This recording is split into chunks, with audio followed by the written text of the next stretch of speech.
I mean, I'm literally made of questions with this, but I do have to turn it over. We're going to take some from the audience real quick. I don't want to cut their time short, so let's go ahead. We got some mics out here.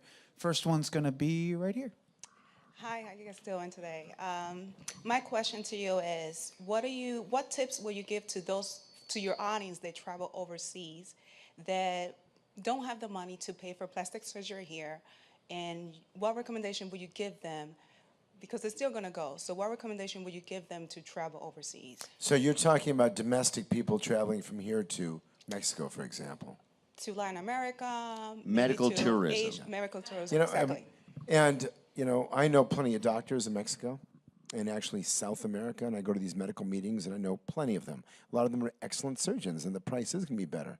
So I think you actually, with the right research and with the right doctor, it can happen. You get a great result because there are some incredible doctors. But it's the unfortunate situation when you go to some of these pop-up clinics and the patients are hoarded in and nothing is, in other words, the antiseptic, or basically it's dirty, the wrong equipment, the wrong implants, the wrong this, the wrong that. And that's when these patients come to us. And we've probably seen on the show probably a good 25 patients that have been devastated. So I think really it's research. I think the other thing is, although you can find, you have to do your research very carefully, you can find very good, obviously, surgery overseas. Here's the problem. You don't have the same control systems overseas that you have in the United States, okay? So what you're often paying for here is you're paying for what would happen if you have a problem. If you have a problem overseas, lawyers aren't suing doctors. There's nobody afraid of you going after them.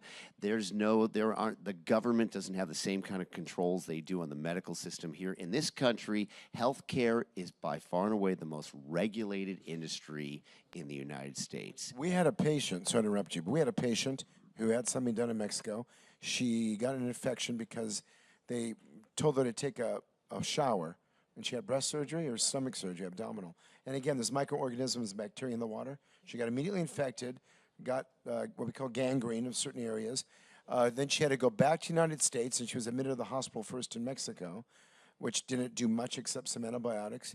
And then she, I think, has bills for over $100,000 now because of that. So directly, you're not going to save, obviously, there.